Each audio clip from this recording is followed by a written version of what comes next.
Ndabaramukije mwebwe mwese mwandanya gukurikirana televiziyo Isanganiro ndabahaye ikaze murano makuru twabateguriye aya nayo kabagizwe n'ingingo nkuru zikurikira abakandida bazokwitoza mu matora y'umukuru w'igihugu ubu bagiye kuzosabwa miliyoni 100 mu gihe kare basabwa miliyoni 30 ico ni kimwe muri byinshi byashizwe mu nteguro y'itegeko rigenga amatora mu Burundi yemejwe n'inama nshingamateka kuri uyu wa kabiri. Ikiyaga Tanganyika carigeze kuduga muri kahise uko biriko biribonekeza muri kino gihe ubu ngo igitandukanye nuko ico gihe amazi yasubiye inyuma mu kiringo c'amezi 6 mu gihe ubu amazi aguma duga.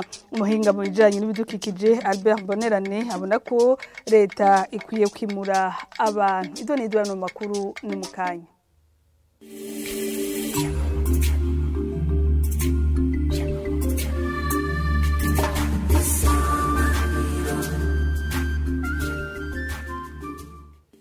Ano makuru tuyahere mu gisata c'ubutungane ishirahamwe Olicom rimenyesha ko rigiye kwitura ubutungane mva makungu hamwe na sentare nahinyuzwa idashashe ukurubanza rw'igandagurwa rya Ernest Manirumva yahoze ari cegera c'umukuru w'iryo shirahamwe bivugwa na Jean Duwimana muvugizi wa Olicom mu kiganiro kwa menyesha makuru kuri uyu wa kabiri aho iryo shirahamwe ryariramutse gibuka imyaka 15 Ernest Manirumva agandaguwe kurikira Jean Duwimana muvugizi wa Olicom.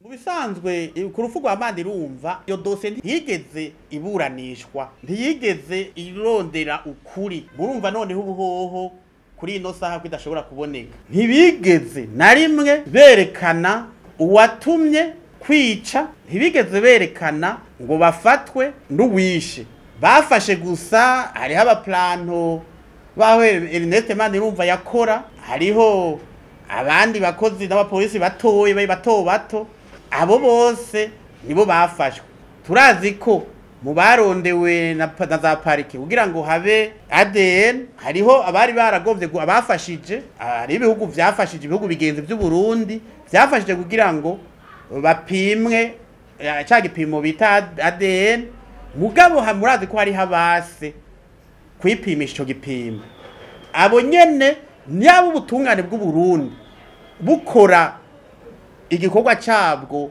kuko bitekanwa n'amategeko nkuko abarundi babishaka abo nyene basi kuko ntibari hejuru y'amategeko nibo ubutungane bwaca bukorerako mugabo ubutungane bw'u Burundi ntibwigeze bushaka gukorera kuri ivyo bintu nico gituma rero ishirahamwe Olicom rivuga gushika ino munsi yuko ubutungane butarigera budoma kurutoki abantu nyezina batumye kwica bunyamaswa Ernest Manirumva muri iriya greffe ya Cour suprême iriya secrétariat ya Cour suprême turondera dossier Manirumva iri kuri RPCA 400D ndabivuze ndabisubiyemo ntituzosubire kuyibura tugasubira kuyibura ishirahamwe Olicom rirafise possibilité zose zishoboka zuko uzoca twitura ubutungane bwo muri kano karere cyangwa ubutungane mpuzamakungu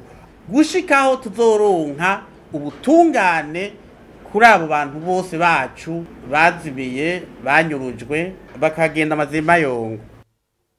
Ano makuru harabandanya gutandukanya ingo zibanye bidaciye mu mategeko concubinage vyisunga amategeko na cane ingingo ya 24 y'itegeko rigenga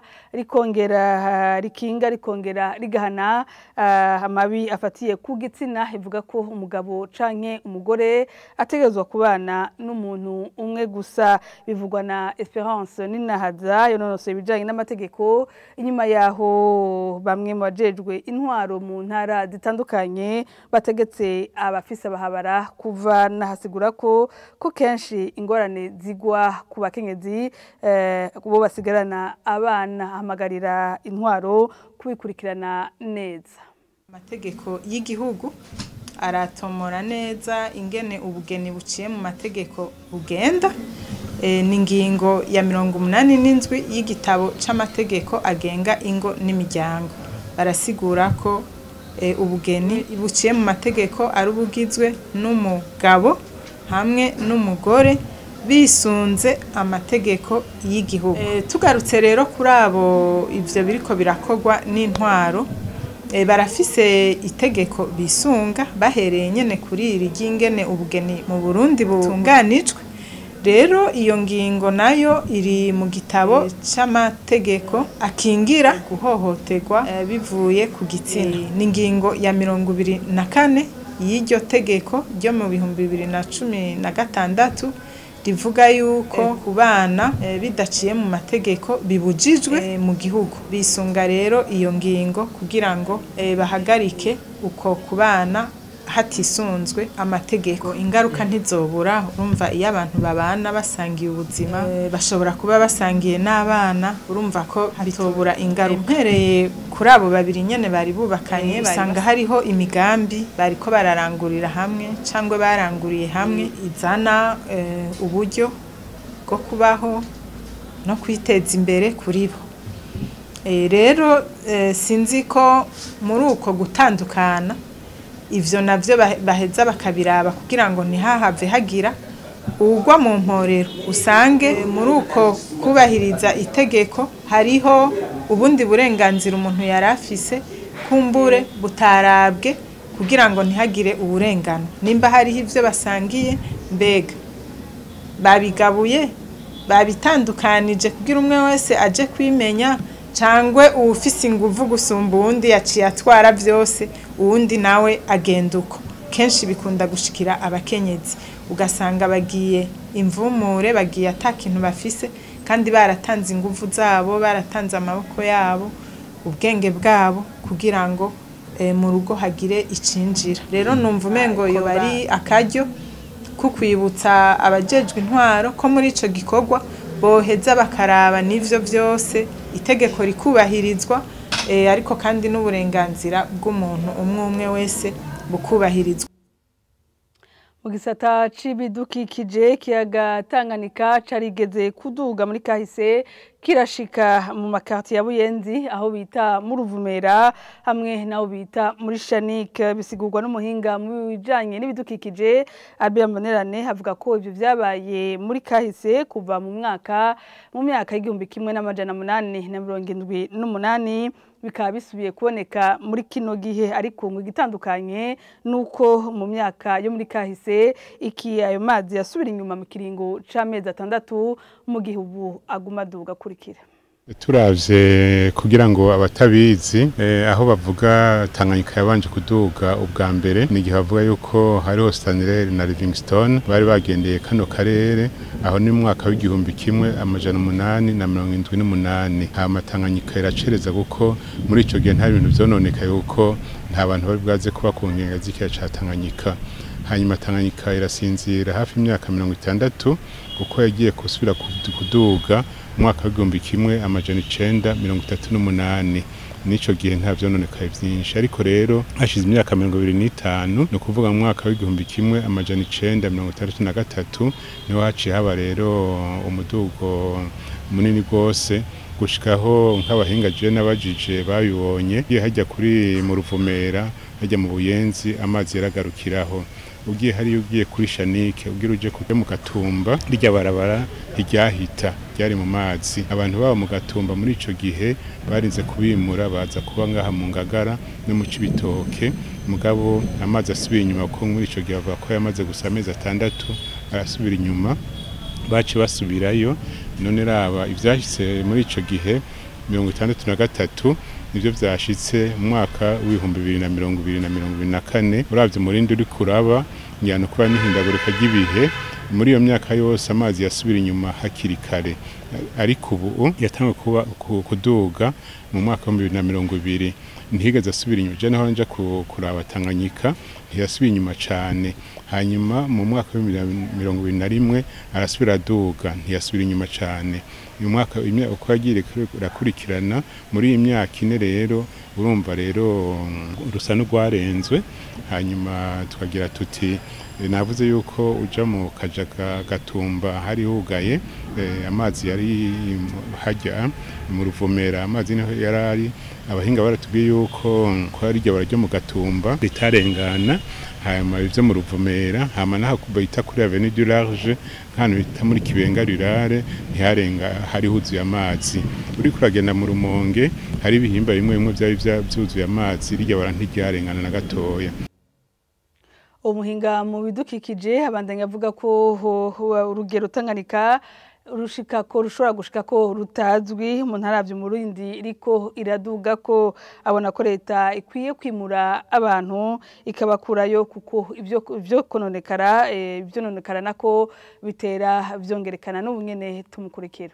Hari ibintu bavuga ngo ni cyclique urabona nkuko navuze kuva mu mwaka w'igihumbi kimwe amajana 878 gushika mu gihumbi kimwe amajana 938 ni imyaka 60 mugabo uvuye muri 38 gushika muri 63 imyaka 25 uvuye mu gihumbi kimwe amajana 963 nitwashika naho dushitse umunsi muri 2020 mu mwaka 2020 ni imyaka hafi 57 urumva yuko ntawe ushobora kugira ngo bizogenda gutya ivyo ni Imana yo nyene ibizi tuwe twogira tuti kumbure harayitoshika weshitse mugabo igenda birononekara usanga ari vyinshi kuko amazi nakubwiye yuko ironderera inzira nk'ubu urabona ugiye hariya mu Gatumba ukabona ibiriko biraba n'uruzi rwa Rusizi amazi uriko rurazana ugasanga Tanganyika umengira kiravuga ati ayo mazi uri kuranzanira ntayo nshaka ugasanga rero na amazi ari karasubira inyuma hama Rusizi nayo kagira ati nongire gute amazi acarondera inzira ari karaca mu gace usanga ivyo nonekaye ni byinshi urumva tuvuga ni Tanganyika na Rusizi hamurazi izino zizo zigenda ziratwara ibintu byose bija hehe bija muri Tanganyika leta yofata ingingo kugira ngo bajya abantu babimurira ahantu babona yuko ayo mazi hari abahinga bashobora kubona ati ya kibanza umuntu ashobora kucubakamo akabamwo hanyuma bakagira bati ubu turafise aho tuzorera abana gutyo bagatekana hama wanashaka bashobora gira leta yashobora gira ati muzoguma muja kurima hariya mu Gatumba ko turakeneye kubaho kurondera ivyo dufungura kuko uravye umurima utwawe n'amazi n'umwuzurira sico kimwe nuko inzu itwagwa n'umwuzurira mugabo muri kazoza abantu bashise uburenganzira bwo gutanga amatongo yo kubakamwo baze baraba amategeko neza ingene ameze yuko kizira kubaka ahantu ubona hari amazi ajaga niki. Ano makuru tuyarangirize mu gisata ca politike inama nshinga amateka yizeyongera iremeza kuri wa kabiri integuro y'itegeko rigenga amatora mu Burundi bimwe muri bishasha ugereranije n'iryo mwaka wa 2012 nuko amafaranga azosabwa abitoza mu matora y'umukuru w'igihugu yavuye ku miliyoni 30 ashigwa ku miliyoni 100 nayo ikiringo cyo kwiyamamaza kikaba cagumijwe kundwi zitatu inkuru ya Francine ndiho kubgayo. Mu bibazo bigaruka cyane hari kijanye n'amafaranga y'ingwati azotangwa kubitoza mu bibanza bitandukanye cyane nk'icumukuru w'igihugu. Mu bashinga amateka babajije abenshi n'abasaba ko amafaranga asabwa agera ku miliyoni 100 yahora kuri 30 y'amafaranga y'amarundi yogabanywa kuko ngo ashobora gutuma abitoreza ico kibanza bagabanuka. Ariko kandi harimo nabumva ko ayo mafaranga atacavuze mu gihe umuntu yitoza mu kibanza c'umukuru w'igihugu atari ubusanzwe kandi abafise n'abamufashe mu mugongo. Umushikiranganje w'intware yo hagati mu gihugu nawe nyene avyumva uko. Martin Teretse akamenyesha ko hari n'ababona ko yoduzwa gusumbaho kanatsinda ngo n'umwanya wo kuyarondera uracariho. Kijanye na caution y'abwo kandida umenga miliyoni 100 ni menshi. Ukuravye umukandida president bwambere bwo murazi ko asabwa ko asamushigikiye n'imiburi amajana 2 bweboneke yuko ari umuntu ashigikiwe nyene ashobora kuba umukuru w'igihugu. Aha rero turavye n'urwego rw'umukuru w'igihugu twavuga ko twadugije ahubwo hariho n'abandi ko turakorana bavuze ati twe mwagira miliyoni 500 noneho bimenyekanye hakiri kare harashasigaye imyaka inga gushika mu 2027 abitegura bazabiteguye kugira batange amakandidatire yabo. Abashinga amateka ntibahuriza kandi ku mpinduka ijanye no kugabanya iminsi yo kwiyamamaza iva ku ndwi 3 ikaja kuri 2. Bahavuye bemeranya kugumiza uko vyahora ku ndwi 3. Ikindi gishasha kiri muri iyo nteguro y'itegeko nikijanye n'amasaha yo gutanguriza kw'amatora kuva isaha 12 z'agatondo gushika isaha 9 aho gushika isaha 10 nk'uko vyahora. Ivyo ngo no kugira baheze kare vyorohe no guharura hakibona. Aho haciye hanaboneka amakenga ajanye n'ahavuga ko bibaye ngombwa ikibanza cyo guharuriramwe amajwi gishobora guhinduka ku mvo zitandukanye. Bamwe bariko batinya ko hashobora kujamwo ubusuma. Umushikiranganje w'intwaro hagati mu gihugu akaba yemeye kandi ko uburyo bukunze amatora azoba hakoreshejwe karangamuntu nshasha ikozwe mu buhinga bwa none. Maze guhinyanyurwa iyo nteguro y'ibwirizwa rigenga amategeko y'amatora ikaba ryemejwe kuri uwa 2 n'inama nshinga amateka ku bice birenga 98%. Akari kuri iyo nkuru ya Francine ndiho kubgayo duciye turangiriza ko ano makuru twari twabateguriye. Ndabashimire mwese mwariko murayakurikirana, ndabifurize kubandanya mukurikirana ibiganiro vya televiziyo Isanganiro.